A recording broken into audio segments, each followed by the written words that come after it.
but I'm not there yet. That's okay. No problem. Valerie, you taking it? I got it. Okay. I mean, Hmm? break it, Gina, too. We thank you. We thank you for your presence here tonight. We thank you for sending our relatives, our ancestors to join us. We thank you for the Plant Nation, the four-legged. We thank you for our ancestors and their great sacrifice that they have made that we can be here tonight. We pray that you be the extra being in the room.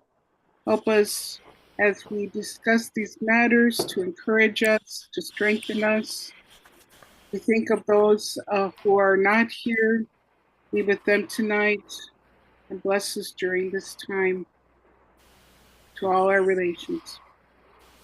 Aho. Thank you.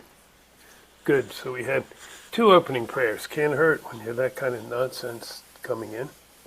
So that's good. We cleared that energy.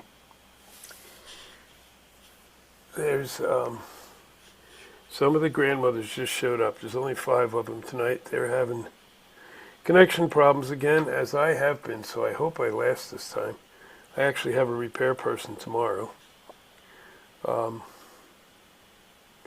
The grandmothers say hello. They're interested to hear what's going on in Minneapolis as well, but it's happening in so many places. What other things can we now do? Okay, there's a couple things coming up. We can bring those forward. Oh, and what's going on online? All kinds of streams being affected. All kinds of accounts being changed. Okay, Jim, you were at Standing Rock. I know you saw this before. Okay, I'll do a little bit on, ouch. Christopher's back in 2 different places. I'm going to risk it with him because he uses phone and computer.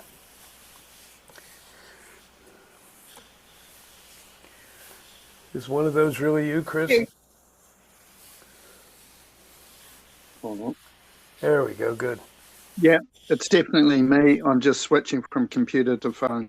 I thought so, so I let you in. Yeah, there is a lot of craziness going on. There are all kinds of things happening on the internet and in the virtual realm altogether. So you can let it throw you off, distract you, you can get angry, or you can deal with it, ignore it, and move on like we're doing here tonight. I'm seeing it too, quite a bit. I tend to post quite a bit because I'm asked a lot of questions. It's what happens when you get old. And again, Facebook is stopping me. Still, they're really dysfunctional because they send me emails saying, they're the just created ones. People really like hearing what you have to say. Please post more so they can hear it. And then I post more and they say, to protect the community, we only allow you to post so many times. It's really, except for my own groups, there is a lot of those, so that's good. So I'm sure people are reporting me. Since, I'm a libtard and whatever else. So that is happening in the groups. Any of you who are in the groups, ours or elsewhere, groups are being changed and shifted.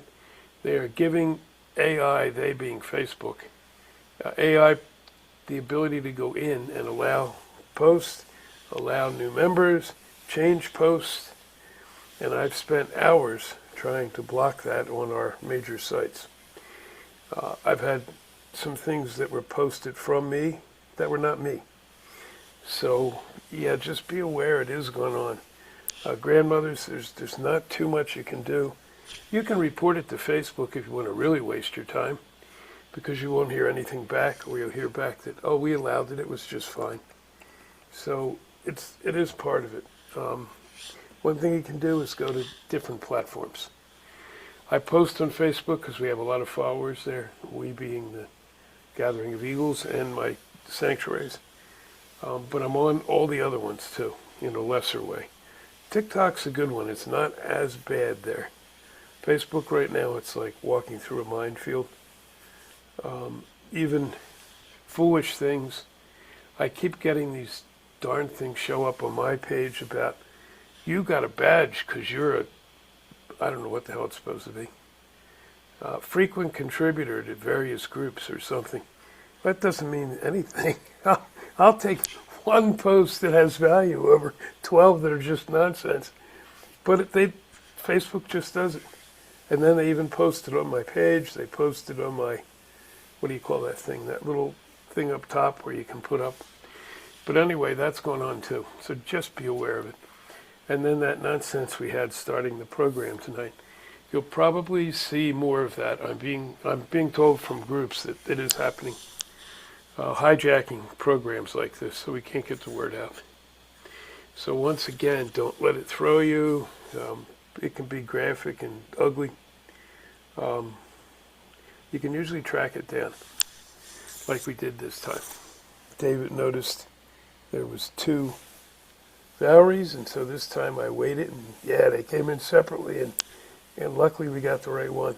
So just, yeah, okay. Someone else just showed up and then left because I didn't hit the admit button right away. All right. Wow, I didn't think we'd have to go through this again. I thought we were done with all this nonsense. So from the young people, why don't we start there? Does anybody have something we want to jump into first or differently? Well, had a question about Yeah. the camp. Do you Yep. have an update? Okay, good. Is it still up and running? The Coldwater Springs camp. Those who are not familiar, this is a prayer camp that was set up by the Lakota, but there has been a good showing of many different tribes involved as well as non-native. So a good collaboration going on. And the prayer time has been held, I think, what, about a week or 2 now? Yes. 2 weeks. About 2 weeks. So, yeah. As of when they left, it was still there. Some people have come and gone, like some of us did at Standing Rock too. Others are kind of camped out and staying there. The last I heard, there was over a dozen different tribes represented since it started, and a bunch of, like you said, non-tribal people. So it's been a really nice collaboration. And it's right across from where the ICE building is. The Whipple. The Whipple building, yeah. Whipple Federal Building, yeah. It just seems appropriate where ICE is called the Whipple. The little Whipples. And apparently some ICE people have been leaving that facility. If they're actually leaving town or leaving the state, I haven't gotten any confirmation on that yet. But they are leaving that building. They have not attacked or done anything outright against that camp. I think they're doing a great job getting plenty of negative PR without more. So they're just leaving them at the moment. And the prayers continue. And the fire continues. They've kept the fire burning since they got there. So that's what that's all about. Other groups have been in the streets. I know you're not seeing it. None of us are on mainstream media because they're simply not going to cover it. But they're out there big time. Huge, huge numbers. I guess it was over the weekend there were huge numbers in Minneapolis. I did get some video from a friend who's there.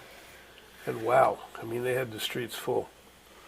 The next big action, there's some before this, but March 28th, for those who want to stand up, speak their voice, or cover it, or whatever, or just promote it. March 28th is another huge No More Kings. And they're looking to see over 9 million people come out on the streets, which is more than a dozen, I think. My math's not great. So all those things are working. And I see, folks who are listening, and you guys, I'm curious to see what you say. Okay. There's a lot of, oh man, this is crazy. It's destroying the country. It's this, it's that. I'm sorry. I see it as people standing up and coming back. They're not going to be able to stand up against this wave. I already see it happening. We all do. If you get away from mainstream media, because there's nothing on there but lies. 90% of their coverage, I think, is false. Maybe there's a little bit of true stuff. And even when you go to virtual media, please be careful. Make sure you check more than one place, because there's a lot of false stuff on there too. Go into your heart, see what talks to you. If it's something really seems really crazy, make sure you check a couple sources before you speak about it. If you want to be and in our groups, we always put a little disclaimer. We do our best, and we really do, to confirm things, but we can make mistakes too, because stuff is coming in right now. We got a couple hundred members a day have been showing up on our big group. We probably have 400 or 500 different posts showing up, so there's no way you're going to be perfect. Obviously, we didn't do well here, but we just do the best we can. And just keep it up, because the more we keep it up, this will end. It will end. Someone was asking me about being fire horse here. And what did that mean? Is everything just going to burn away? No. To me, it's part of like the Phoenix prophecy. Things are being burned down so we can do better. So just have trust and faith. Send your prayers, do ceremonies. If you have the energy, go out and stand with the people when we stand. If you can't do that, cover it, watch it, spread it out there. All those things. It's we the people now. We the people. I don't care if you're white, red, black, yellow. I don't care if you're religious or spiritual. At this point, it's time to weave new. And we're hitting bumps in the road, and we will. It ain't perfect, that's for sure. Okay, we've got an Anson Wu. Anybody? No. No. Let's wait a minute. I can let them in if they hang, usually. The ones who infect usually come, hit, and if you don't let them in within seconds, they're gone. I don't know that name, though. Oh, well. Okay, so we covered the camp. What else? So what are the plans? The last I heard, the ICE was asked for them to leave on Thursday. They voted to remain there. That was last week. It was. Are they still, I mean, as far as you know, are they still going to remain? Have they voted again? I'm just wondering about all that. What did I hear? Yesterday. There was still 50-some people there yesterday. And a lot of them say they're going to stay. They don't know how long. Depends what happens there in general. I'm also hearing there's going to be more camps like that popping up in other places. I'm in Arizona, and I'm told that especially in Phoenix and a couple of the other larger cities, that the ICE are all over the place now.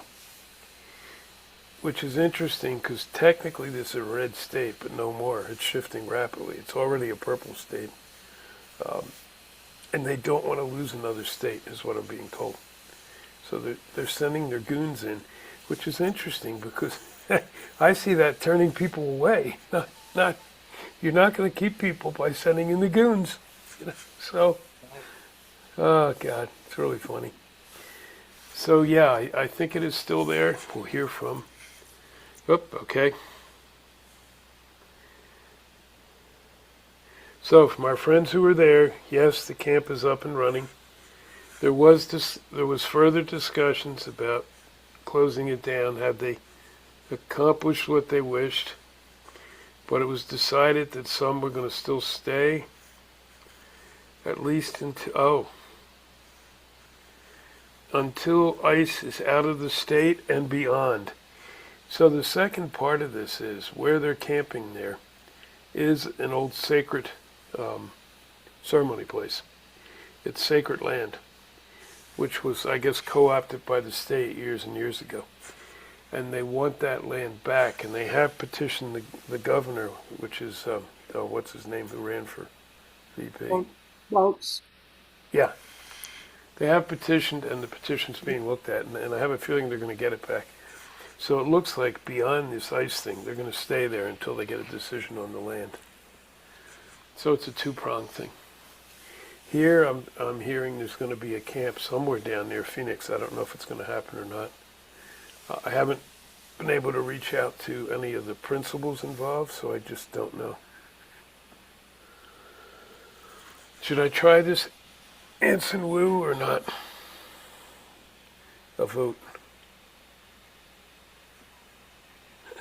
I say give him a try if he's still If hanging he's in. still waiting, yeah, I would say he's probably. And if not, I'll know who to get rid of.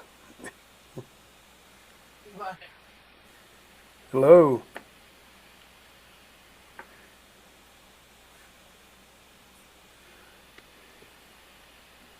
Welcome, Anson. Are you a real person?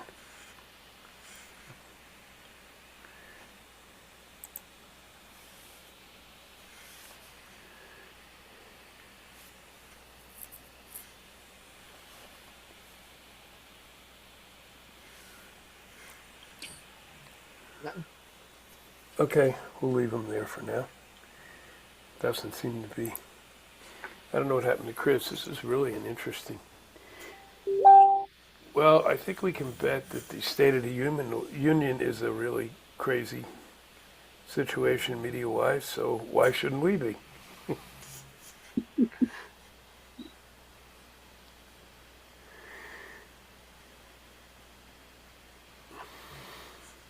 Okay, got a message from Melissa Yep. saying she's a little delayed, but she'll make it in.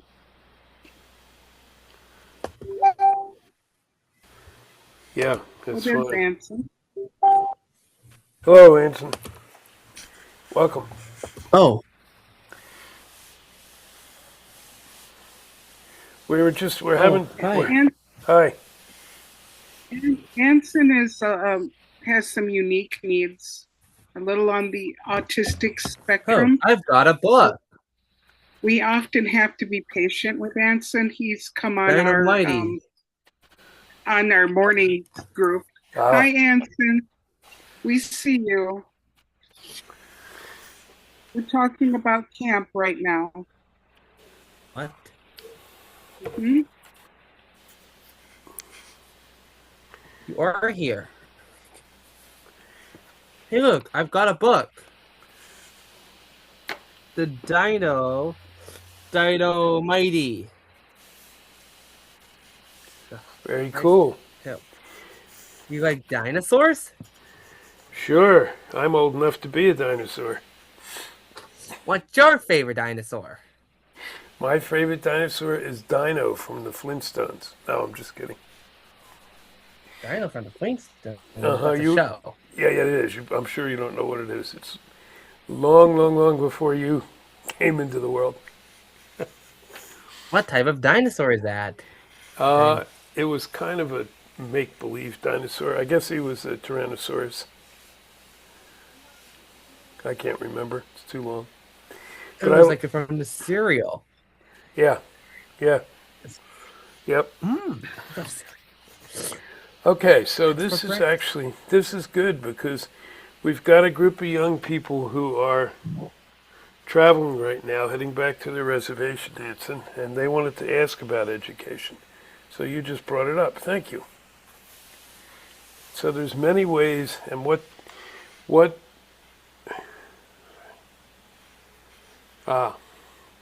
one of the reasons they were bringing it up, there's a whole paragraph here, so I again will paraphrase, was they saw so much going on in that camp. And they felt like where did they see? They felt like they learned as more there in the week and a half they were there than sometimes they learned in a school year. What do we think about that? How can we use these sorts of things, or can we, in our real schools? Okay. Huh. You know, I hear you guys, and yes, I'm a big one for travel as part of education and being part of community events as education. When I taught in high school and when I taught in university, that was part of every course I taught, guys. It's called service learning. And every student had to get out in the community and work with some group or groups. Because you're right. And I might put it a little differently than you. You learn all different things than you would learn in the classroom. And I agree, sometimes the classrooms are too old-fashioned, too memorization type stuff, but some of it's very good too. So it's a mix, and no, you will not get that education sitting in the classroom. You can be told about it, you can be taught about it, but unless you're there, you can't really feel it. That's my 2 cents. So I'll call on another teacher. Valerie, your turn. The heck. I agree absolutely. We're very much the same in our philosophy, and that you can't beat the hands-on learning. It's the very best. And I believe in service learning too. We've chatted about this before, and um, that's those are the kinds of things, unfortunately, that have kind of given way. Part of it is that administration's worried about liability. I'm sure you dealt with that too, Jim. Um, it's a fearful environment these days in the world of education. It just is. And so, yes, the restructure needs to occur.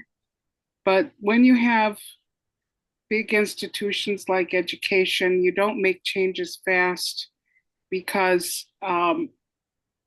you can cause more damage if you move too quickly and too fast. I've seen that happen too over the years, and it's not fully vetted and that kind of thing. So I know that you're anxious to see change, and I think the change needs to occur.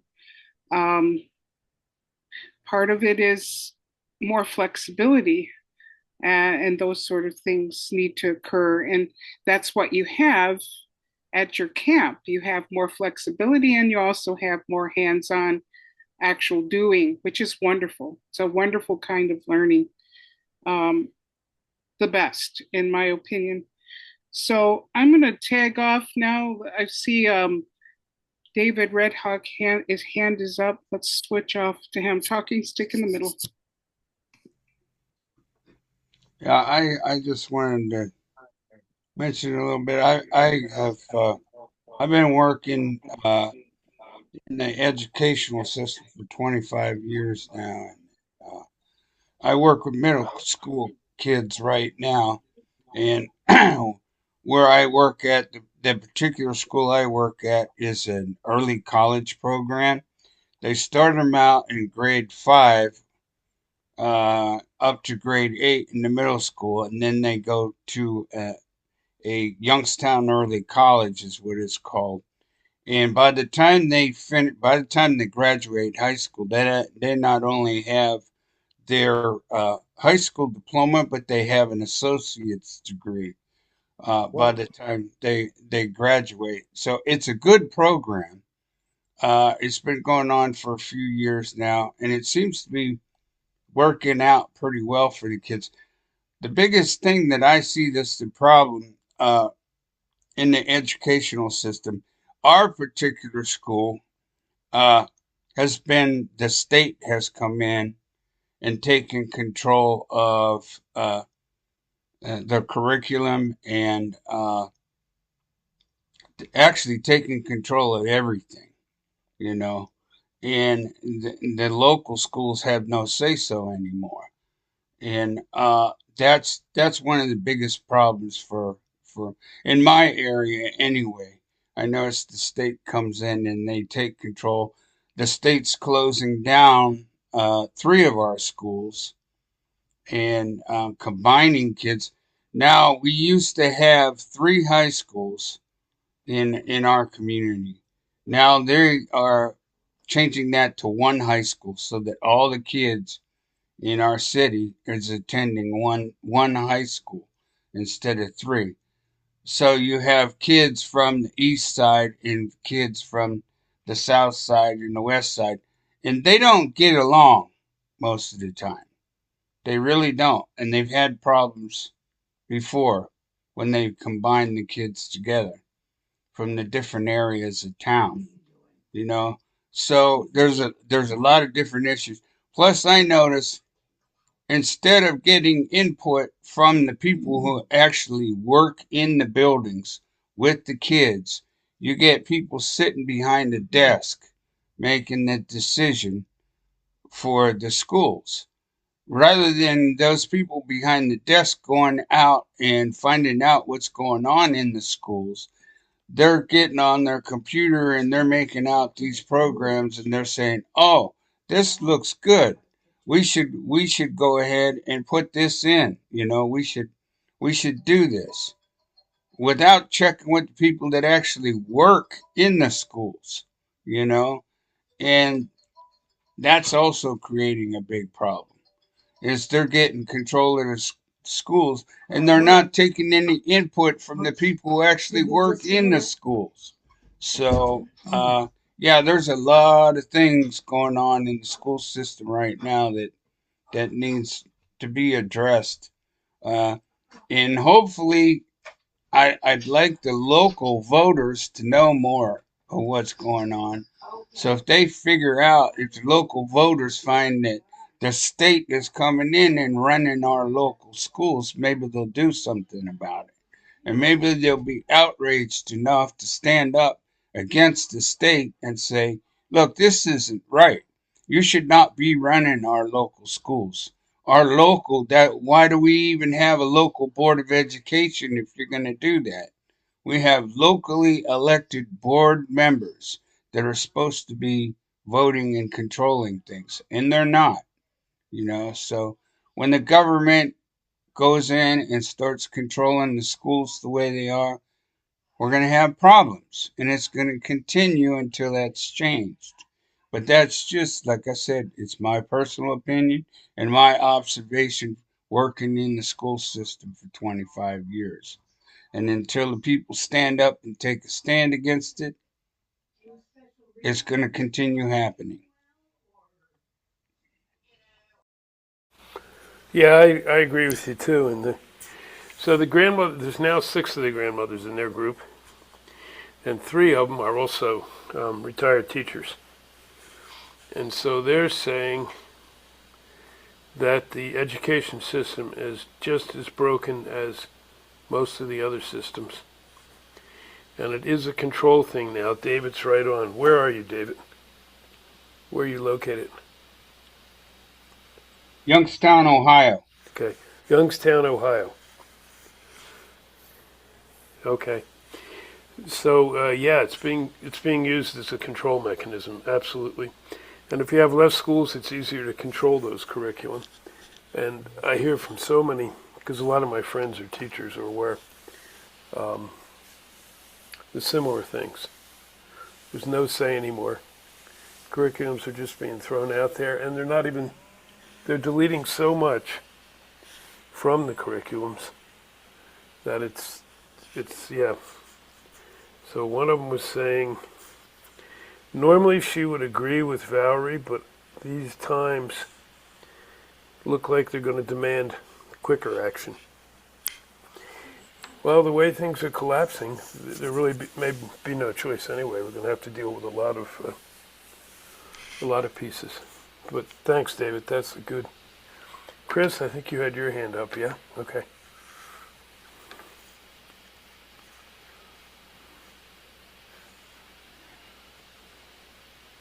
You're muted.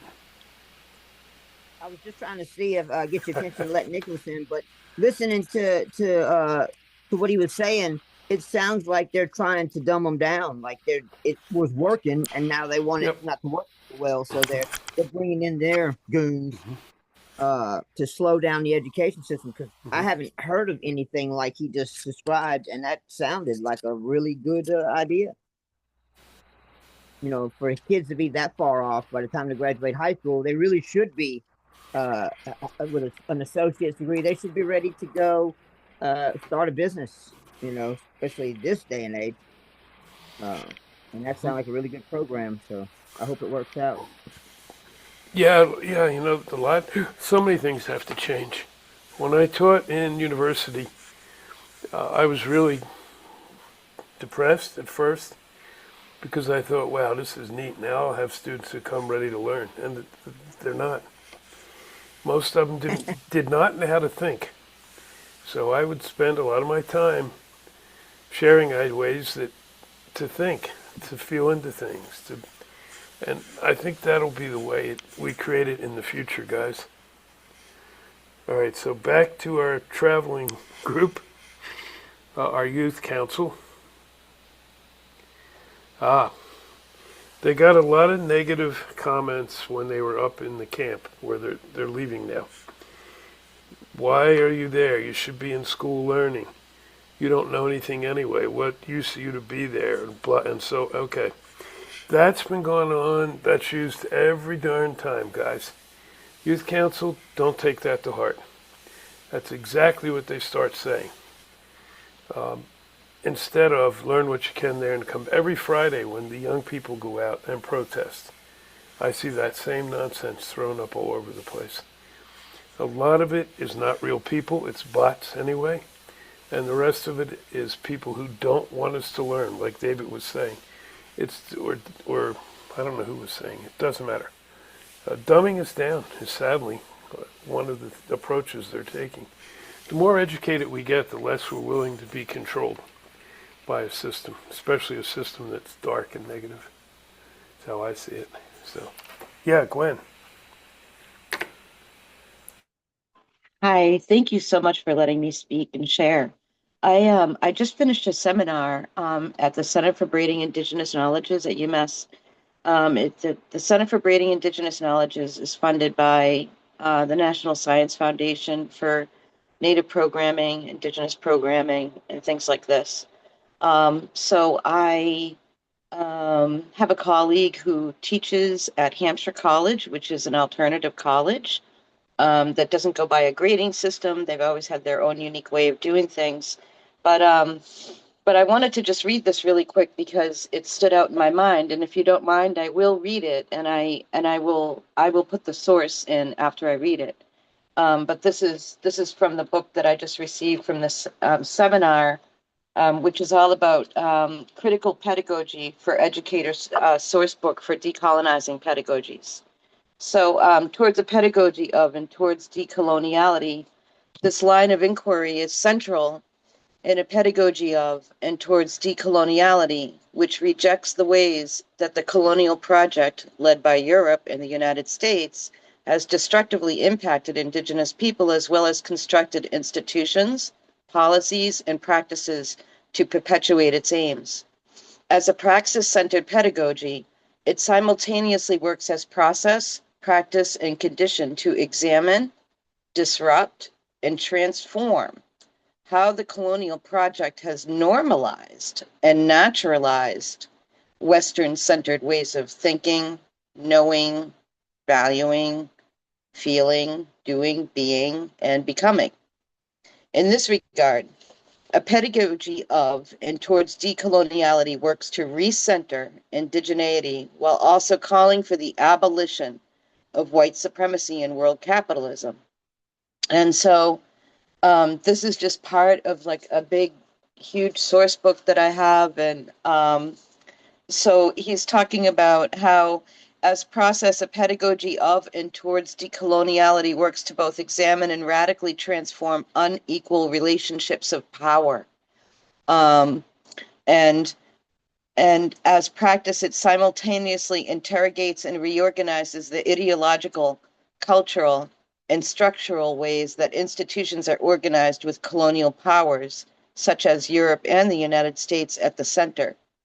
As a condition, a pedagogy of and towards decoloniality, similar to Red Pedagogy, Grand 2004, is immersed in archaeological heart, mind, soul, and ancestral work to reframe and return to processes and practices that invoke the indigenous imagination.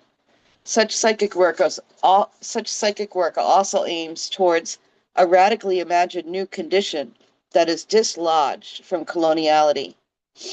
As coloniality is an inherently capitalist and racist system, decoloniality is fundamentally anti-capitalist and anti-racist. While a pedagogy of and towards decoloniality works alongside a project of anti-colonial education. To be anti, however, is not enough. As such, a pedagogy of and towards decoloniality works in alignment with critical pedagogy towards a futurity absent of capitalism and whiteness. Um, and so I I feel like everything is falling apart with public education systems. It absolutely is. And I see it as like just this wonderful opportunity to rebuild again in like decolonial ways. And I don't know if I'm just being unrealistic here, but I definitely have always resisted, as Jim, you were talking about, the systems, the college systems and things like that.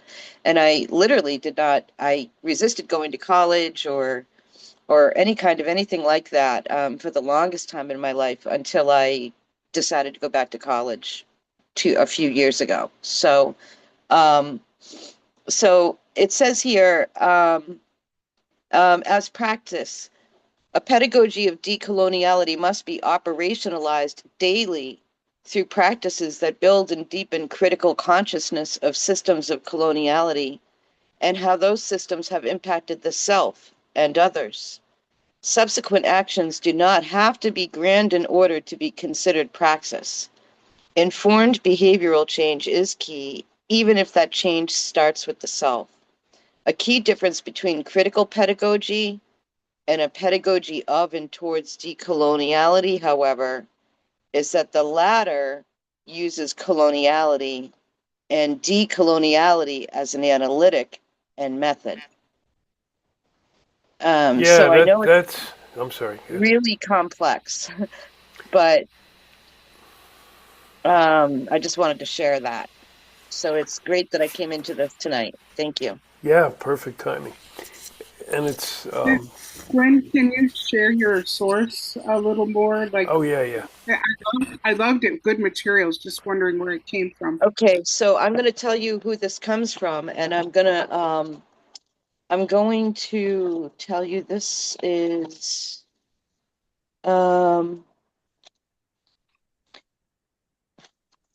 critical critical pedagogy for educators source book with readings.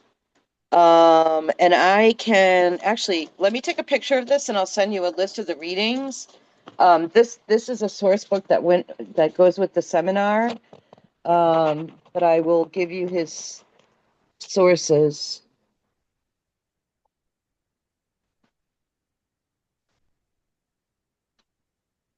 Um, Yeah, let me see here. you can put it in the chat too, so it'll be there. Okay, yeah, I'm That's gonna do probably, that. And then you won't have get to us feel something. like we're all staring at you as you look. Yeah, okay, yeah. That's okay. It's the story of my life. Yeah, I hear you. I really like that. I'm going to shift to Chris in a minute, but I really like that. But remember that it's all groups. And of course, I've worked with a lot of indigenous groups. For years, when I was at Colorado State, I took groups of students, college students, to Central America, Belize, and mostly Belize, but also Guatemala, a couple other places. Uh-huh. And Yeah, Miss Arthur, are you on Smadville? it was really it was fascinating. We'd go down for 12 weeks, and usually there's about 20 of them, and we'd match it with 20 students from there. And pretty quickly, I'd start hearing from the American students, oh, wow, these people down here, they're really smart. Because we promote that. Oh, and we even used to, you don't even see the term much anymore, third world countries, right? So we marginalize Right. them in every which way. So yeah, and I see it happen all, and I even by class, which is another way. And now it's by education level. And they know the more educated we get, once again, the less willing we are to be controlled. And Yeah, that's a that's big right. part of why they play these games. Hmm. Okay, we'll get to those. Chris, go for it. Yeah, the first thing they could start with would be emotions, like how to emote. That should be the first thing they teach them in school. Uh, is emotions. That's the one thing that we don't know how to do. That's why we a lot of people don't know how to speak to each other anymore. Why everybody's so lonely right now in a time where we're more connected than we've ever been, and yet you got all these people that are just out there alone. It's yeah, I push it all. I trace it back to emotions. We've never been told to express our emotions, let alone been encouraged to express emotion, as far as I know. Uh, so I think that would be a really good place to start. Kindergarten 101, emotions 101. Let's all emote. Uh, we need a T-shirt. That's a really great point. Not only are we taught in the master systems, not taught how to use our emotions, feel our emotions. We're taught how to suppress them, Yeah. especially if you're male, but also for females, both. And that's they don't want to see emotions. And you're absolutely right. This is a time of working from the heart. If we go into the brain right now, we'd probably all go nuts because there's so much going on, and it looks like, yeah, and I agree with Gwen, the education system is crumbling, so are most of the systems. But I don't see that as negative. If we go into the brain, then it becomes, oh no, be careful. We're all going to die. And I don't think that's what's going on. We're all going to Mm-mm. rebirth. So Yeah. that's a great one, Chris. And a lot of what Can teach goes there. I jump in here? Go ahead. Um, you're absolutely right, Chris. There's actually a movement in education that's been going on probably about 5 or 6 years now called social emotional education, talking about the very same thing you're emoting. Is that let's talk about our feelings and how to express them, and how different coping mechanisms. It's a wonderful materials that have come through, but I would really like to see more of the indigenous teaching some of the things that Gwen was talking about there, incorporated in that, like working together as a classroom in a cooperative manner, expand that social. Right now, social emotional's focus is mostly on the individual, dealing with your own, feelings and emotion. I'd like to see it expand. And these materials you were sharing there, Gwen, sounds like a wonderful start. And I see that it was 2025, or was that 2003? Oh, both. So the materials were updated. I take it. Yes. Wow. And do you know in New Jersey if they've used any of these? I'm just wondering if they've incorporated some of these ideas.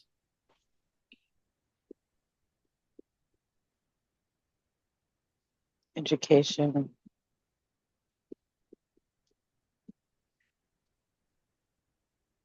So Gwen, were they able to incorporate some of the materials, or is this just too early? Oh, I thought I was on mute. Sorry. I was like, oh geez, I'm still typing. So this is Dr. Noah Romero who teaches at Hampshire College now, and he is also, I think, He's part of what's going on with the Center for Braiding Indigenous Knowledges, which is part of a 5-college system through UMass.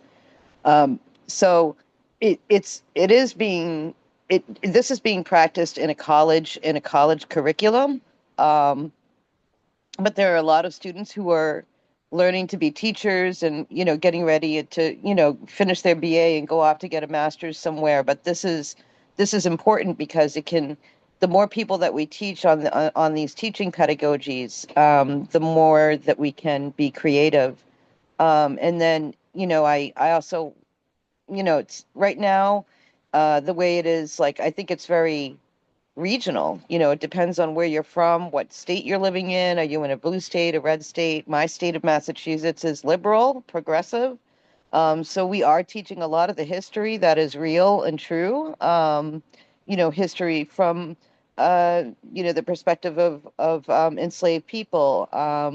History from the indigenous native perspective. So these are becoming more and more common, especially in Western Massachusetts specifically. But I do also want to sort of go back because Jim mentioned when he was in Latin America and teaching and doing the travel abroad and the things abroad. And so during my second to last semester, I actually took an internship in Costa Rica. And I went and I lived with the Bribri people on their territory. And my internship consisted of living and being with the Bribri people, looking at how they are educating, what are they educating, what are they open to teaching their children, how are they recovering from, the colonial language of Spanish, and retrieving their language and their culture, as well as being a matrilineal clan. And so the education is the way that it is there is like everybody is always teaching the kids. And even the kids often are teaching adults like me. These children have knowledges that I just certainly don't have when I went down there, how to find medicine, how to find, herbs to put into the beans, or how to, you know, survive, and how to live and how to be in life. And it's just a different thing. I mean, there's not really so much a focus on individuality as there is on the group. And a lot of times when I was there, you couldn't really tell who the parents were because everybody was taking care of the kids. Everybody was. Um, and it reminds me of the way things used to be.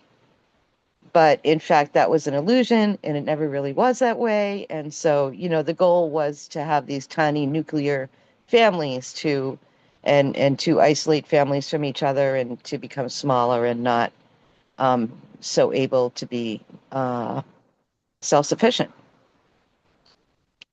So, yeah, that's just some of my thoughts. Is it being used? Good. Is it being applied? Yes, I would say it's working itself in.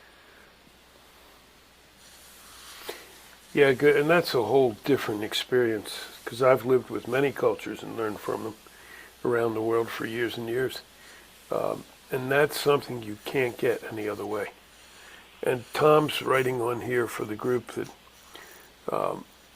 in our culture, we promote and expect the young people and everyone to express their emotions.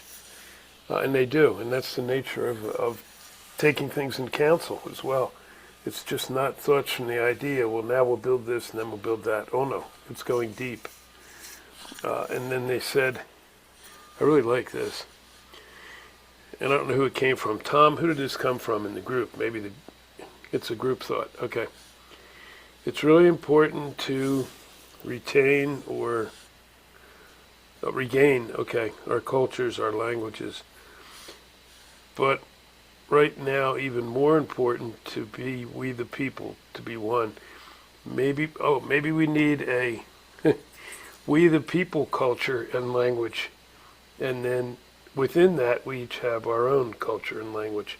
That's an interesting idea. Call it Yeah, inspiration. yeah, right. And that would be a culture from the heart for sure. Hi, Melissa. Welcome. Hello, everybody. I really appreciate that. Hi, Gwen. I missed the background. You're an educator as well, and a lot of travel. I guess you would say I have a complicated background. I was born and raised in Massachusetts my whole life. I pretty much have never left Massachusetts. I've been a single mom for 38 years since I was a teenager, and I have some Native history in me. I have some heritage that I always knew was there, but I didn't know for sure. Um, and then in 2016, I had my genealogy done, and I was like, I knew it, I knew it. I had so many strong feelings about that. That set me on a journey to explore, and I ended up going back to college at the age of 52, and I graduated at the age of 55. Yeah. So after my final one graduated from high school. So it was something that I Currently, resisted most of my life. Right. And currently I an guess, alderman. yeah, so okay, so this was totally accidental. I always cared about the social stuff, public housing, working people and things like this, poor people. And so through that I've been an activist for environmental justice and the climate and different things like that. So I sort of got involved with city government through a housing partnership to produce more affordable and low income housing because we have a housing crisis in our country and especially in Massachusetts. And so I got involved with that along with a lot of like pushing legislation for tenant rights. And then just last fall, I ran, somebody wanted me to, so people wanted me to run for city council, so I became a city councilor in my ward. So I'm one of 9 city councilors in my city. Yep, yep. So So this education where? stuff. I live in Northampton, Massachusetts, which is you've Yep. probably heard of it. Yep. Yeah, Western Massachusetts. Yep. Yep. Are you familiar with Nancy Carlson Page of Defending the Early Years? She's in I Ma- she's don't. in Massachusetts. I got to figure out. I forget where exactly, but Okay. I know she's in Massachusetts. She's Matt Damon's mother, the actor. Okay. But she's done a tremendous amount of work with children and Okay. preservation of childhood. Right. So that might be a good local connection. And I've wanted to reach out to her in Yeah, reference to Nancy the work. Collins Page. Did you say? Nancy Carlson Oh, Carlson. Page. Nancy Okay. Carlson. DEY, Defending the Early Years. Yeah. Okay. So that's beautiful. Costa Rica has been calling me for like almost 17 years now. And Yeah. I've had friends who've created Waldorf schools there. I have friends with communities there. Yep. I have so many connections. I've never been. Mm-hmm. But I do believe that there's an impulse, there's something about there Right. to create these places where we can look to the future of this education and emotion is right, but really what it comes down to is story Relating and story. story, and Yeah. that's what our children understand. And it's rhythm and it's routine. People go, I don't want to say Rhythm. ritual. I said, well, say rhythm. Right. We are rhythmical Right. beings. You don't want to That's call it ritual. You so don't want to cool. you don't want to say it's a witchy thing. Whatever. Yeah. It's the earth, and that's why we're going to these beautiful, beautiful souls that have not been influenced by so much of the technology and the industrial revolution and the smartphone Exactly. narcissistic culture that is just I mean, that's what happened this evening. I jumped on, and then that weirdo, whatever, that stuff happened. And that's happened before on PTA meetings where I've had Yeah. these break-ins with people slewing racial slurs Yep. with guns and arms, and it just come on to anybody that's trying to promote love. So that's going to be there.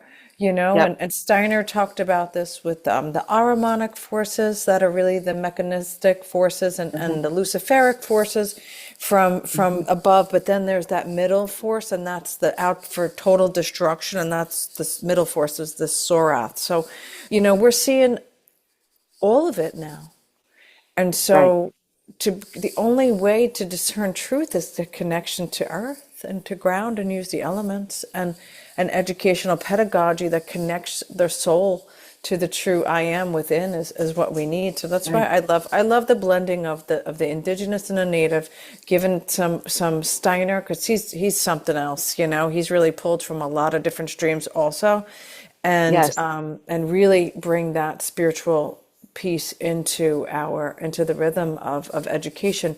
But Steiner got too foo-foo. Mainstream education got too Yeah. technical. There was no It's balance. I was a true. Waldorf teacher. I was a mainstream Yep. teacher. I come from a lot of different pedagogies, and we need community, like you said. We need to be together. We need the handshake. Yes. For Yes. sure. And where we're going to Yeah. find that are the cultures that are not inundated with the influence of the technology as such. So I appreciate that. I'm so glad you're here tonight. Thank you. Thank you. Thank you I so much. apologize. I apologize for being late. It's my 50th birthday, guys. I know. Happy I saw that. birthday. So Happy thank solar you. return. Yeah. So it's good stuff, You young puppy, you. Yes, I Yeah, am. you're just a baby. I'm just a baby. It's all relative. Yeah, and storytelling is emotion. You don't tell stories from the brain. At least I never do. And it's Tom saying here, storytellers are respected teachers in our culture. They're Yes. they're a sideshow in Western cultures, and yeah, that's what I've found. And a lot of my teaching is through storytelling. Always has been. Probably because that's how my teachers trained me. But yeah, there isn't a lot of respect in Western because that's, you're wasting their time. These kids should be out there memorizing the names of presidents or something, not telling stories about the stork Developing, and the snake. Yeah. So I'm glad you brought that in. That is such a yeah, and it's unless you work with indigenous people, you don't get a lot of storytelling. that's right. That's right.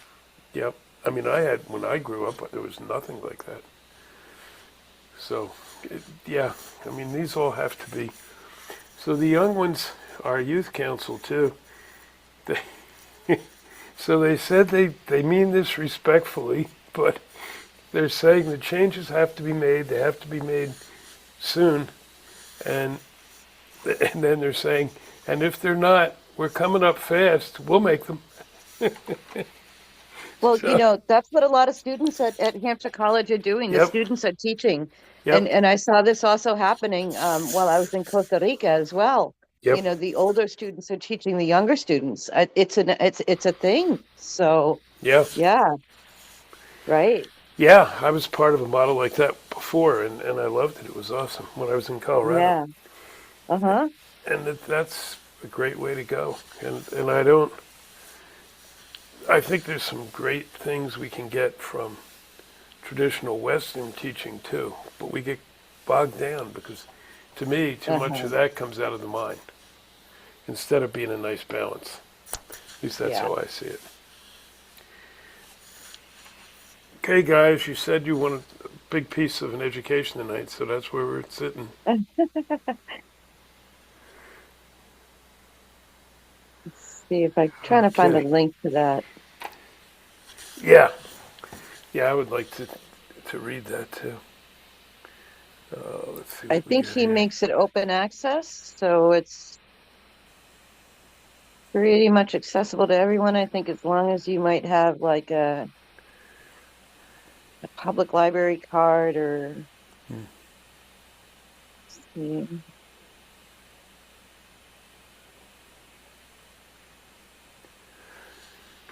Nicholas, I just saw your note. So, yeah, we're glad you came.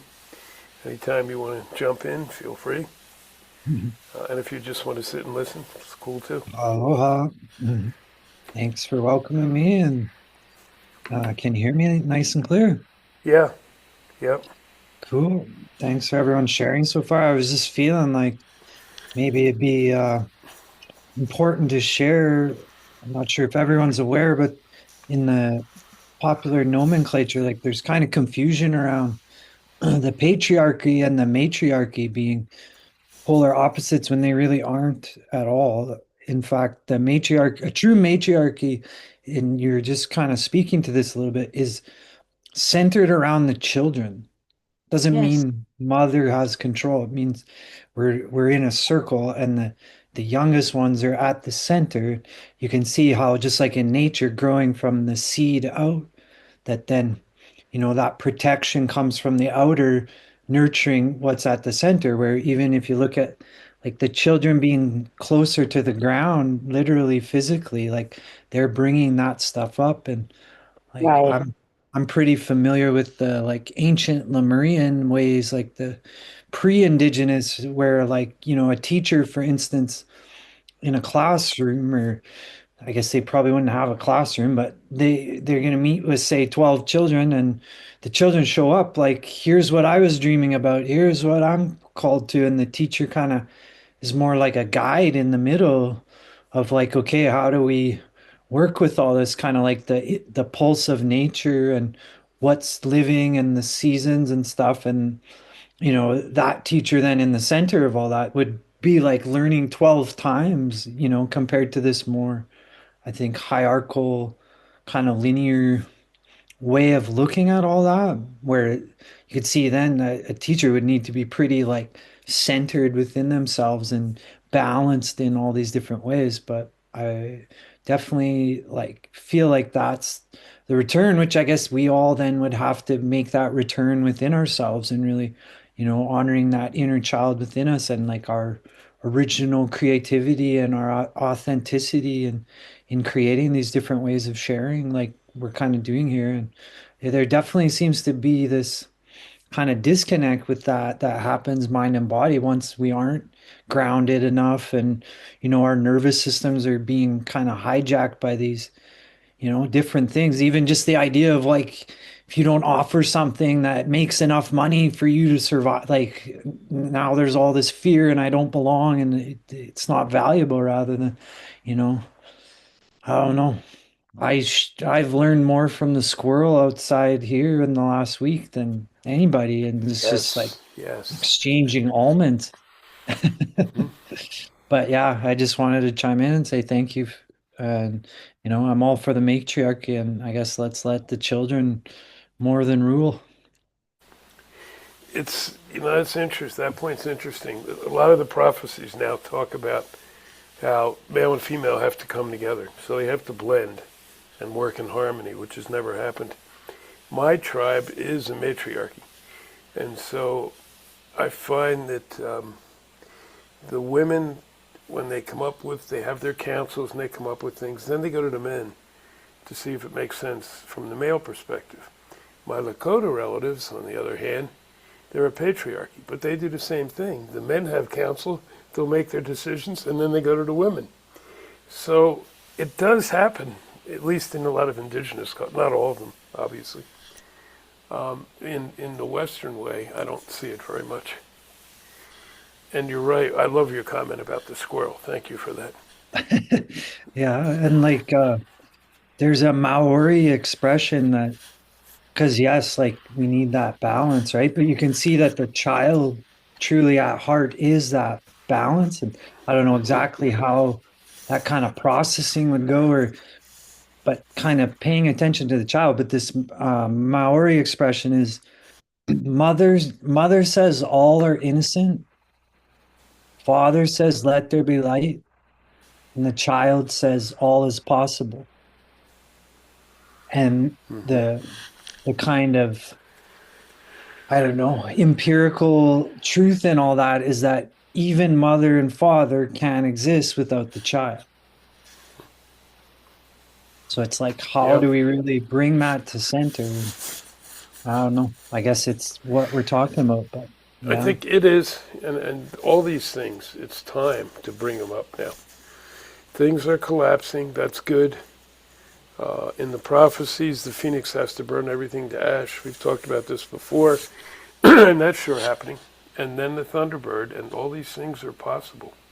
It's not the end, it's a new beginning. I know we're seeing that all over the place, but there's a lot of truth in that, I think. I'm ready for it. I'm going to hang around until we get to that point, and then I'll lay down and take my rest. Who had, oh, Chris. Sorry, go ahead. I call that the beginning. We're in a new beginning. Nothing begins and nothing ends, so it's a beginning, and we're always beginning something. And so we're living in a perpetual beginning. And the squirrel told me that last week. Well, he was at my house, then he went over and he saw Nicholas. So I don't know what he told you. But yeah, the Rainbow Warriors. That's I think this is our new platform to because they don't have an education system as far as I know. So let's make one up. Everybody get together and put it all in, and we just come up with a draft of what we want to and push it to the Rainbow Warriors. Let them run with it because when they show up with their kids, they're gonna have to have a school. Uh, so we might as well come up with one now. I think everything is collapsing. That is a wonderful thing. And it's going to be a fast track this time than a slow track because we're not really going to have any choice. When it does collapse, it collapses. The original one that we're working off of now is it's absolute crap. It's for robots. It's for factory workers. You know that is they didn't want geniuses. They wanted factory workers. We don't have any factories anymore, and we don't even have wars to control the population like they used to. They'd ship all the kids off and wouldn't come back, so they took care of that deal. But we don't. All that's gone. So we really are going to wind up with a bunch of good, or we're going to have to come up with something to teach them, and that's what I think. Nobody. I've been talking to a few people about this, and we're getting somewhere. But I think really our platform would be to the Rainbow Warriors. They're coming up. I mean, they're getting ready to start. Some sites will start popping up. I think, and this would probably a good place to have. We could have something ready just to hand off, even a rough draft. But another fellow I wanted to, I don't know if it was here I was talking about it, was Churchill, John Churchill. Valerie, did you ever check out John Churchill? You not there? I wouldn't say I did thoroughly, but I did view. I started viewing a few of the videos that you shared with me. He's really Yeah. good, very deep, so I could digest only so much. Yeah, he take you off for one, I'll tell you. But he talks sort of down where we can understand him about the person's first person. I think he takes it all the way to seventh person, and uh, and he just combines all of the teachings into one initiatory type uh, simulation to try to get people, up on the scale a little bit higher, so that they can actually start thinking for themselves and work because we don't have any initiatory schooling anymore, like the old ways when they used to all the different groups you were initiated into them. So he's talking about taking AI and using it to create a program where everybody can filter through it, at least filter through and get some sort of sense of connectedness. I think is the way he describes it. Uh, because we definitely are one. If we can remember that we're all Yep. uh, that'll help out a lot. So Thanks, that's Chris. 2 cents. No, that was at least a nickel. That was good. So I'll shift to Melissa in 1 second. The young people who are part of that youth council, and they from the beginning they called themselves the Youth Council of Gathering of Eagles. The grandmothers have now decided they're the grandmothers of Gathering of Eagles. So who else do we need? We'll see. They'll show up. Melissa. I love it. Beautiful. Um, Yeah, I love the enthusiasm, Chris, and you would be surprised. This has been a large amount of my path that I've been walking since I had my second daughter, and I found Waldorf education after working in different settings, and now transitioning and seeing my home district basically. The eighth grade was a cohort just to be all on screens, and it backfired, and the superintendent had to resign, or forget exactly how, but he's gone now. And it was a big thing in my hometown. And it's funny because it's our mascot is the Mustangs. I say this is the year of the fire horse, and we just know, at the average teenager, and 10 years ago they were on the screens 8 hours a day, and now it's just insane. And not even that, but the schools are not properly protecting information, protecting the children. I've mentioned I love the page Scrolling to Death. It's a big group on Instagram, and they talk all about this and the rise of the suicides and whatnot. So yes, we need a school, but it's not just this education. It's villages. It's coming together in communities that have to be vested. It's one of the things that I loved about going to Waldorf education was because I went back to school too. I took the teacher training alongside, and it was, I was knitting and crocheting and playing the recorder and dancing with copper rods, and I was being a child again, and that's exactly what it was. It was healing my inner child. And alongside that, I began the transpersonal work and working with the inner child healing, and then going on to heart-centered hypnotherapy and different forms of holotropic and heart-centered breath work to connect with that inside. And I think that any education system now has been run by this commercialism, materialism, and that's been the impulse because of the way it's been set up. But now with all our systems collapsing, what we're finding is, I know I work with the coaches that coach the big millionaires and billionaires, and you know what they're all about? They're about understanding psychology. And how do you understand psychology? You understand storytelling. You understand archetypes. You understand energy. You understand intuition. You understand how to read a room. And if that is brought back, and we're brought back to basics, and these parents really get it, it's not about your activity sheet and how many different things you can do at once and all the lists, but you can create a real story and what you've done and how you've given back and been a good human. That's where education has to be back, because we're not going to dismantle everything. People are on different tiers developing different programs. Post COVID, we've seen it. So many more homeschool pods, so many more co-ops, so many more homeschool educators. Oh, I could do this online.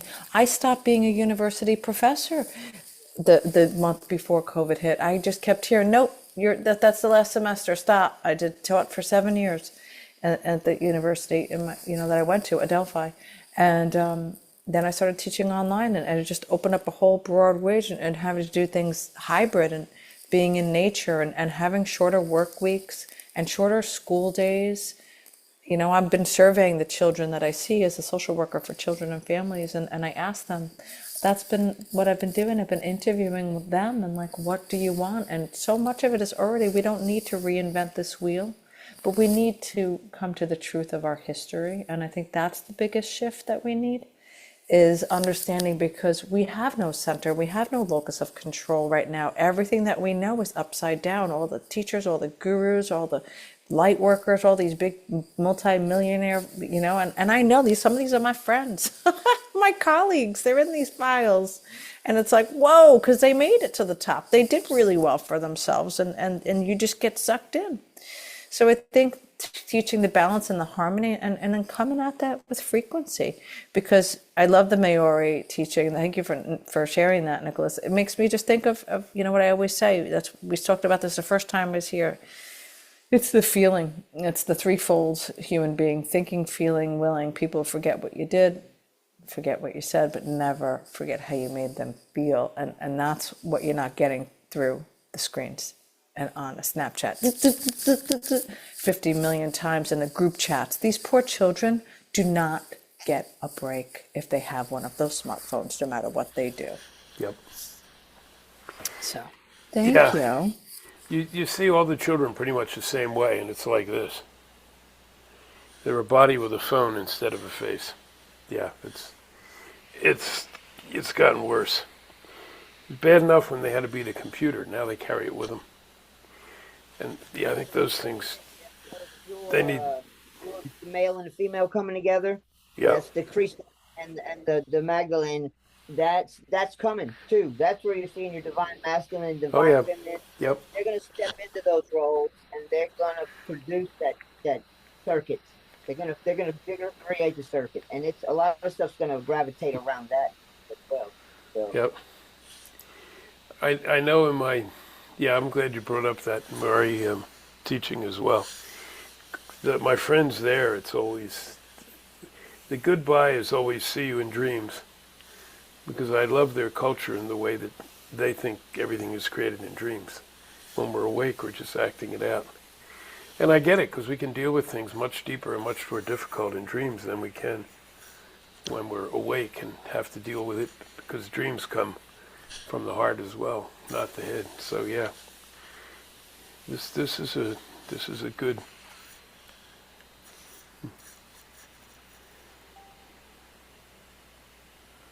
Okay. Pine Ridge folk missed the last few minutes. They lost connection, but they're back. They could. No, they can't do that. That's all right. They didn't. It's nothing you guys need to know. We're good. We're still hitting the same topics here. All right. Where else do we want to go with this? I wanted to ask David a couple of things, but it looks like he had to leave earlier.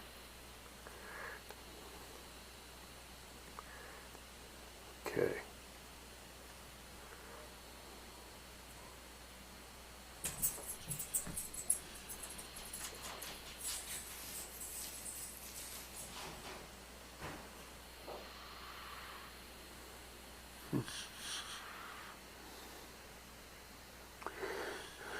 All right, back to the youth council here. They're sharing that when they were in camp up there in Minneapolis, they were sharing what they were doing with some of the other. There was a fair number of young people there from other tribes, and they were sharing what they were doing.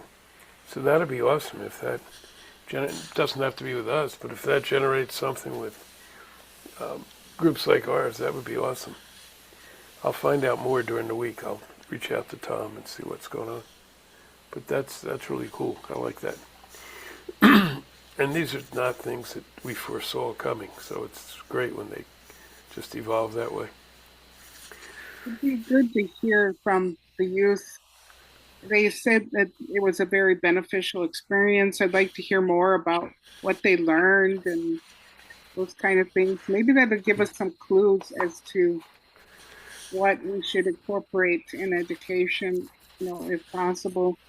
And then to Chris's point, he's saying, maybe we run with this. I don't know, but Yep. maybe there's something that could come of this. Just throwing some ideas out there.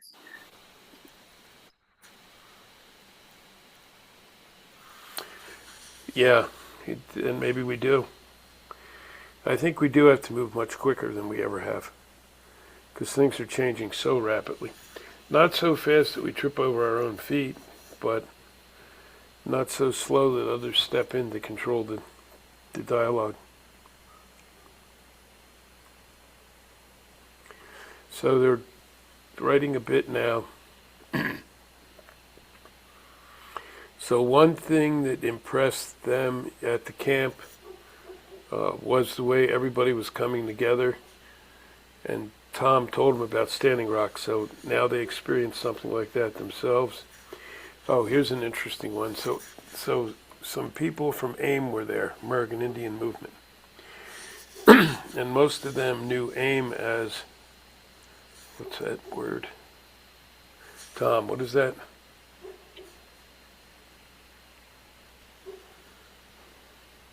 Oh, knew AIM as warriors. And they were not functioning that way at the camp. They were functioning there as protectors and providers. And that taught them a lot. A lot about possible change. Okay, good. And to Melissa's point, there were a lot of storytellers there. I guess they would be. It was about, while they were there, they're thinking it was about 3/4 tribal people and 1/4 non-tribal people who were present. But they had local people come every day and stop in and do prayers with them and just share ideas.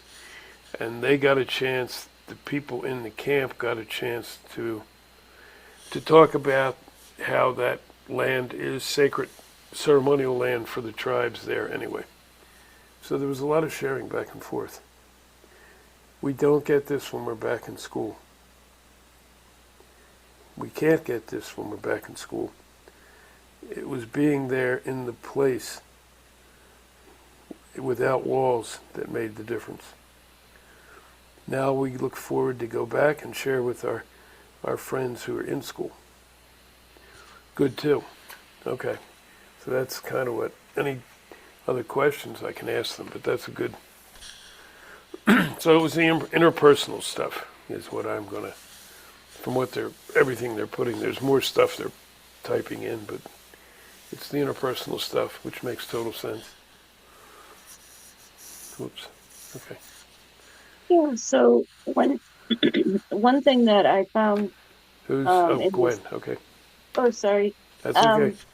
Yeah, so one thing that that I loved about Noah's classes, that with the way that he would initiate the classes, was that it was the group that set the in other words, we did have a process where we would go around and we every single time, it didn't matter if it was the same person every time, but we would still go around in a circle, say who we are and where we're at. And then um, we would make an agreement on what the rules in the group would be for that day. And everybody would make suggestions. And then we would put it together. And, you know, that would be the rules of the group. And so it's, instead of the teacher setting the rules, the teacher saying this is the way it is, it sort of makes it like an everyone, a group agreement type of a thing. And so that was to me unique, and less colonial. And the other thing that he did a lot in his classes, which I really liked a lot, was so the way that he set up the projects is that people could use any medium they wanted to demonstrate what they've learned. So it doesn't have to be a paper with footnotes and all that. It could be a work of art, or it could be a song, or it could be a film, or it could be, a piece of art. And the way that this was done was that the student evaluates their own work to the professor. And then the professor takes the body of work, whatever it may be, and experiences the work and then gives their evaluation. And so, of course, they have the expertise or the knowledge, but they can use that to enhance the students' perspective on their own work. But one of the things that he focused on every time was these main questions: who am I? Who are my people? Why am I how I am? Why do I think what I think? Why do I do what I do? And sometimes the answers to that question would be completed in one session. And then the teaching of a class would proceed with, the next student that is now going to come and present their work and teach that work to the class. So um, it was way more interactive. Um, Also, a lot of students are sick and tired of like sitting in desks that are like facing the front of a room. Some students wanted to sit in a circle. Some students wanted to be able to stand up and move around. Some students didn't want to even be in the classroom, so we would go outside and have a class outside. So it was these decisions were always made as a group together. And so if there were a student or two that didn't want to go outside, um, we would usually figure that out too. But I can't think of something specific. But, um, so it was, I think one of the important things is that, what it meant is that this method means that the students have to initiate it, not the teacher putting it on them and saying, this is what I want you to do. It's the student always having to initiate any kind of growth, always having to initiate any kind of knowing or, following that curiosity. And I'm sure that, I'm sure that you know what I'm talking about. Especially Melissa, probably, who's done Waldorf. And, it's really about, I think like some of the, I'm not sure about Waldorf, but Montessori certainly encourages like the individuality of the child, whereas in this method, it's the collective together. So I like that a lot. Thank Because you. we all gotta get along, man. So One mother, one tribe. yeah. Chris is holding up a sign there. Huh? Chris, Oh, why do I do what I do? What is that, Chris? I don't know. Why do you, Chris? Oh, Synchronicity. That was the last thing she said was, why do I do what Why I do I do? And do what I do? I had this book sitting on my a stand. How's that, Wow. Melissa? It's following you. I love it. Love it. Who's the Uh, author of that book? it is Virginia Dunstone. Okay. Why do I do what I do? How to understand yourself and others. Huh, I love it. That's great. I love it. Is it okay if I chime in again here? Sure. Um, just kind of inspired by a few different things people are sharing, but just to back to that Maori expression, the first part about mother saying all are innocent. There's also another expression that basically says anything that's, I don't know if this is Maori or where it comes from, but anything not built of innocence will like crash and burn or crumble to the earth rather than, when I'm hearing about this kind of group sharing, right? Where like the innocence of our presence in the moment in that kind of divine spark of inspiration and that kind of more childlike curiosity where we're building from that place. I feel like it's kind of like more in tune with the nature of the moment of what needs to be created here and now kind of thing. And yeah, I just how we do that, and I'm kind of hearing like this rainbow warrior thing, and like I really work with the chakras and colors and the energy body, and it's pretty apparent that like how different people function when like all their energies in balance and when all their needs are being met and all that, like how they think Yes. and derive inspiration and even gather and get along with people. Like it all changes once everything's balanced and centered and such. And like, in this culture where, everyone's just got so much to do. And I would say most people are kind of burnt out and stressed out and just like their physical Agree. needs aren't even being met, right? Like, Yeah. So it's like, how do we even get to what we want and what we desire, which are these kind of higher up energies, when our needs aren't even being met? And that's where I'm kind of hearing like, I don't know if everyone's aware of the like 100th monkey kind of thing, where,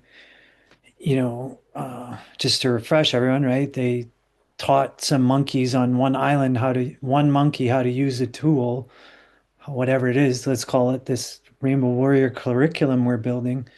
And that monkey shows the other monkeys. And then on the island where they didn't even teach the monkeys how to do that, they just spontaneously started utilizing that a tool that no one taught them. And I think that's a bit of what's forgotten in this kind of, we're already one, as a few have said, this collective consciousness that like we aren't actually working in isolation with this stuff. So even this more linear hierarchical way of thinking, like we got to kind of build this big system, or like we don't actually have to do that. We all have to take care of ourselves, kind of thing. We all have to honor the sacred balance. But it's like, if we can create something that creates that, like everyone else is going to get the idea. I think that relieves a lot of the kind of pressure, kind of us, I guess, self-balancing in a way to create collective harmony. But in that rainbow chakra system, it really does start with our physical and our physical embodiment and tending to our physical vitals. Um, and I've even heard things like Yeshua, how one way he like mastered his beingness in physicality was he'd go to bed at night and like wherever he was, like, don't bother me until I leave. And then when he got up in the morning, he would do his prayers and do whatever until he's like balanced and 100%, right? And then he would go out into the world and kind of like always being in this oneness and wholeness with his energy, which you could see you're tapping into dreams, you're getting inspiration, you're saying your prayers, you're kind of wholly aware in the physical and going from that place. But yeah, I like this idea of a rainbow warrior kind of individual collective. But I'm going to share a word here since people have been talking about colonialization and decolonizing, but whether you've heard of it or not, but I heard it from someone on Instagram, a Maori lady, the first time, but it's re-indigenization, which her point she was kind of making was kind of taking more power back from even like focusing on this idea like we got to decolonize, rather than it's like, let's re-indigenize, let's put the focus back to the earth kind of thing, rather than maybe focusing more on the what's wrongness of it and stuff. But feel free to utilize that word and I guess balance your chakras, and let's keep chatting. But I've really been sharing it as much as I can, and I even find just in utilizing that word and like, and then people, and it's like newness and remembrance and kind of honoring of the land and stuff, that just that one new word has had quite an effect. Yeah, I saw that word somewhere too, and I haven't used it, but I do love it because that is the way to move. I think let's not focus on, okay, we know that didn't work, it was wrong, whatever, but let's redo the things we need to. I like the way you were talking too. When it was more of my healing approach, but also with my education. When my elders were teaching me shamanic medicine, that's one of the big things we work on. Work with the mother, but we work with connecting around the planet. Because the teaching there is back in the beginning, it is the elders who knew shamanic medicine. And they used to jokingly say, yeah, they were the first internet because they could connect. They shared that. And it's why you see so many things, pyramids that are almost identical all around the globe, because they could connect. And we've lost that as well. So, that's really an important piece too, because we can share learning, share things we've seen, without having this electronic thing here all the time. Yeah. So I like that's something for another show, but I really like that. I like saying the internet, the internet. Yeah, yep. I see a hand up. It looks like Chris is back. It took a while because Kiwis don't fly very quickly, but Chris, you're on, brother. Yeah. Just sort of adding to part of what you've mentioned, Nicholas. For me, I came across that saying, it's in Christianity: come ye as children unto the kingdom of heaven. When you look at a child, especially a very young child, they have that open-eyed innocence, especially a newborn child. It's got no conditioning, no thoughts, no beliefs. Everything's just this bright-eyed open wonder. It's like, wow. And that's what we come. It's that innocence of body, innocence of mind. Now, mind I use as beyond the brain activity. Mind to me is that in the moment presence. Once we learn to utilize that, we're dropping the brain activity out for a moment. The brain has its place and its times to work, but so do the other aspects of our consciousness, which most of us lost touch with. When we got caught up in the belief of separation, we lost that natural oneness that we all have. And all we're doing now is reawakening what we already are by learning to go to these other places of what, to me, there's brain activity, awareness, consciousness, then creative source. Once you get used to those, you sort of slide up and down them for whatever's the best one in this moment and in this experience. And once you're outside brain activity and in the moment, there is no judgment, there is no right or wrong, there's no duality, there's just aware, open, living presence. And that's where we have the communication with each other. You can feel when a friend's not doing well, even half a world away. You feel the connection with the mother, and it becomes an open integration. It's sort of like talking to her can become the same as talking to anybody here. You're just talking in a different way.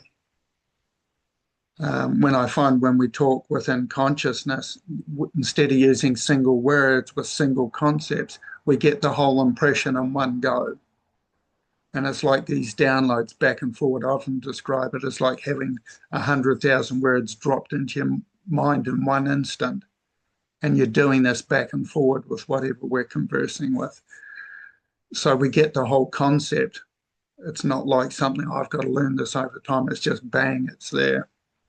So yeah, talking stick in the middle. Yeah, that's really good, Chris. It's the trees are not the only ones that can share around the globe through their roots. We can too. And from the group, they're saying what he's talking about, describing the young ones. That's the indigenous. That's the medicine wheel. That's the east direction. And it's right, because I was thinking that too as you were speaking. You're describing what's going on in the beings in the east direction, because that's creation. That's the young ones where they're still not polluted by the, Yeah, so thank you for that. Yeah, I love the way they cross over. Okay, so here comes also, this has been, whoops, I lost it. There it is. They're talking about that this has been a council meeting. This has really been powerful. You all are welcome to come up to the res and visit. Okay. Who knows? We might take them up on it. Hello. You bet. I'm down And with thank you, that. Tom and family. Massively appreciated. Yeah, it's the youth council are the ones doing most of the talking. They asked to Cool. go into the education bit, so we sure have. What else? We have a few minutes. Anything? No, we only have a few minutes. Who has it? I can add a quick bit in. For those who are interested, there are ways of learning to tap into different layers of consciousness, and it's not that hard. It's just relearning the tools again, which I often share with people. So if anybody's interested, you can contact me sometime. Yeah, and it works. Thank you. It works for all those who are conscious. Those who are not conscious, nah, doesn't work. So, Valerie, Melissa, any parting energies, thoughts? The There's grandma. been a lot shared. I Yep. think it's been very good information. Maybe we take a little time and cogitate over where do we go with this? Hmm. Mm-hmm. Yep. Melissa, are we good?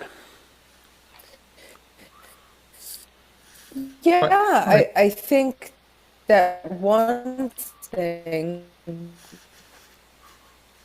Oh, go ahead, Chris. oh sorry, I didn't mean to interrupt you, Melissa. No, go ahead, go ahead. Yeah, I was going to say when you learn to listen to the mother, she has the direction, and that question of where we go from here doesn't arise. So long as we're in touch, we're constantly in that flow that has its own direction. It doesn't mean we always understand it, but we know she knows where she's going with us. And in each moment, we feel that Mm-hmm. sense of direction. It's like driving a car and you know to turn left here, turn right there. You don't know why, but suddenly you bump into somebody you've been looking for and hadn't been able to contact. The mother knows. And I trust that direction with her. She's never let me down. Cool. Talking stick in the middle. So, Chris, your suggestion is that we return back to Mother and trust her guidance. Um, the way I put it, before I did the first trip over to the US with Jim, the mother was very clear to me. I'd been for a walk in the forest and river area.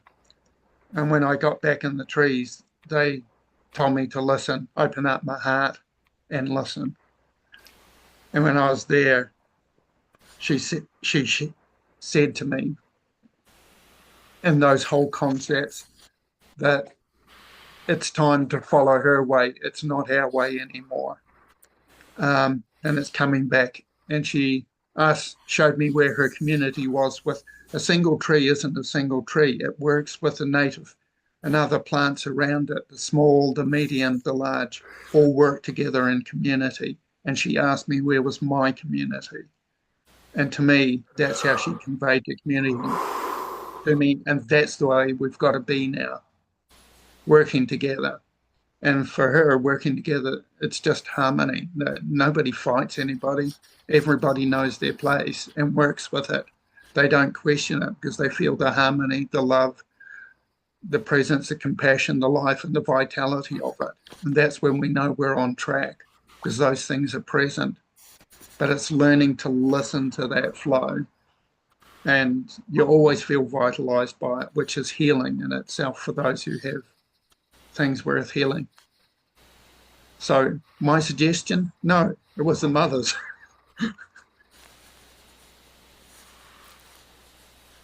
Talking stick in the middle. Whew. Good discussion. I like too that we stayed with the education part of it through the whole program, which is awesome, because that's what's coming next. As we get through this turmoil of things collapsing, we're heading into that. We're in the creation phase. As Chris described so beautifully, the East will move back into the East. So it's perfect timing for this. Yes. And thank you for that.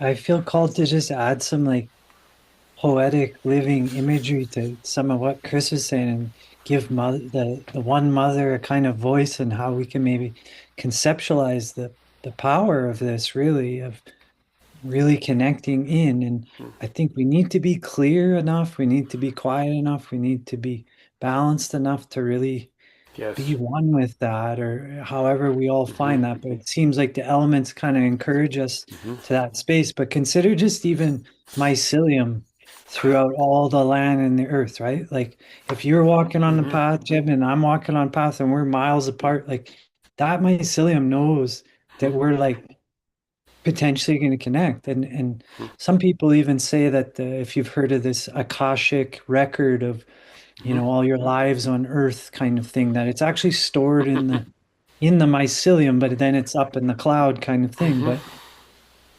I've heard as well that, like, you know, consider that the earth knows everything about all of us and all of our hearts already, like now, right? But that, like, the mycelium, it knows everywhere we've stepped and not just in this life, right? So, like, beyond us, lastly, just kind of doing to create in this one life and whatever, right? Anywhere we've ever, as a soul, put our souls on the earth knows. So, just coming from that deep place of wisdom. And yeah, I will attest as well, lastly, with what Chris is saying, and even just coming to this session tonight where another Chris invited me, but I was outside walking in nature and I hiked up this hill and laid down in the sun.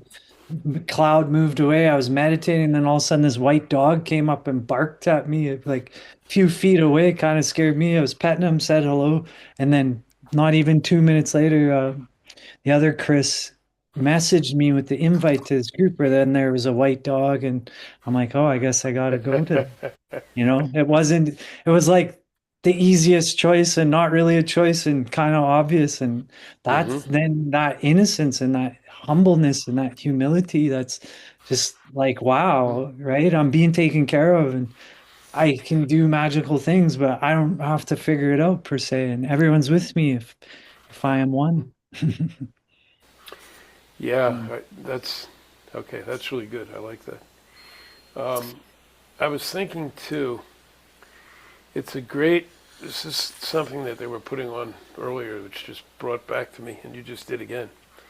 We started strangely in this thing with being co opted by that dark negativity nonsense.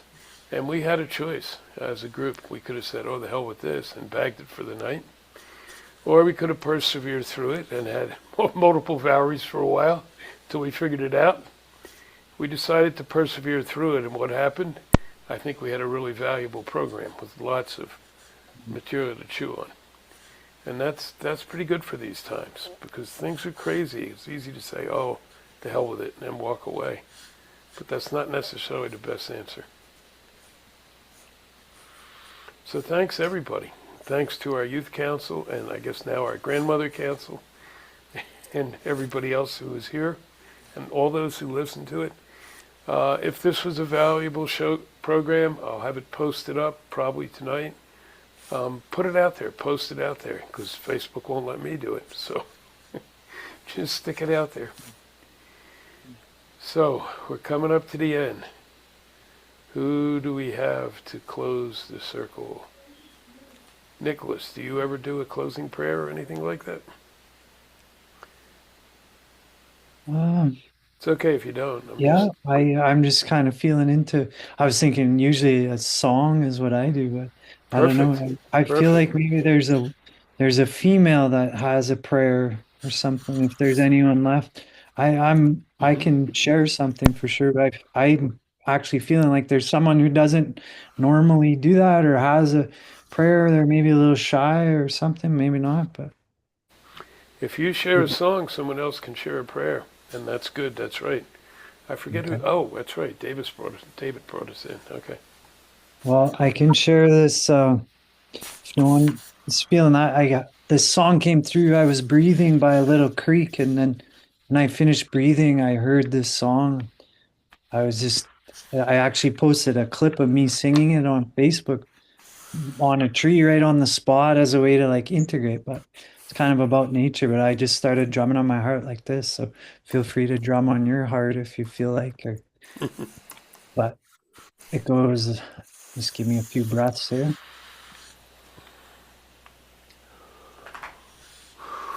I can feel. I can feel her singing in my bones. I can hear the nature of my soul. Love this life so sacred, I am home.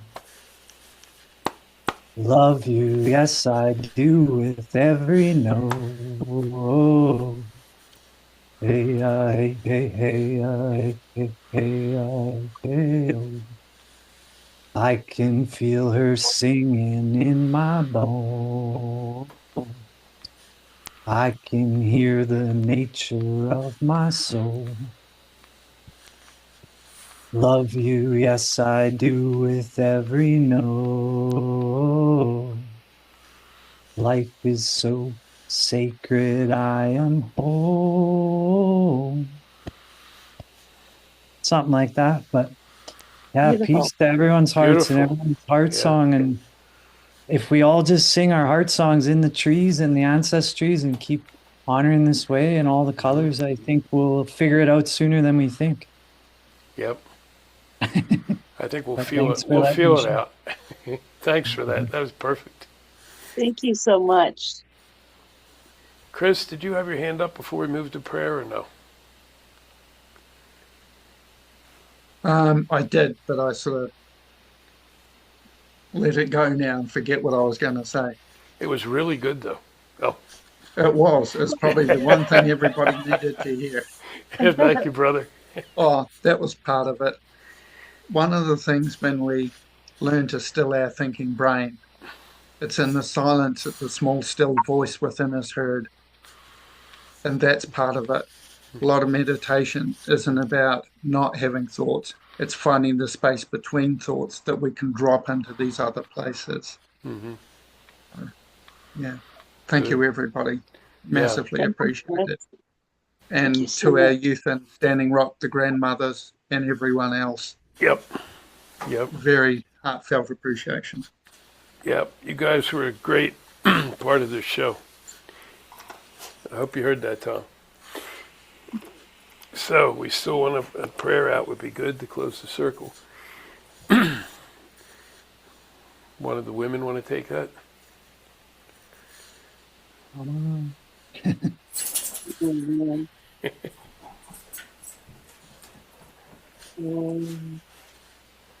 Unprepared. Okay. I can offer a little prayer. Maybe it'll inspire someone else to add a little more. Okay. But since we kind of talked about it and I kind of brought it up, and I try to kind of do this to balance myself, but honoring the mother and the father and the child. So may Mother Nature and all of nature continue to guide us into the sacred balance and into the center of our hearts as the one Father and all of creation also assists us on our path and reminds us of who we are, which is all of us remembering the blessing of the child and the nature of the creative child within us and all among us. And may we all honor that unity that is the Trinity to infinity and the reminder of our eternity of possibility together. Yeah. I thank everyone's wee child of earth for showing up here and sharing your heart and yeah, peace, peace.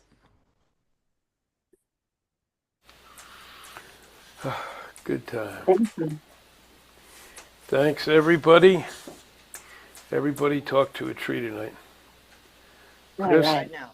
Chris, good stuff. Bring in the rainbow again. Thank you. Bring it in every time. Night all. Thank Good you. night. Have a good night. Love to everybody.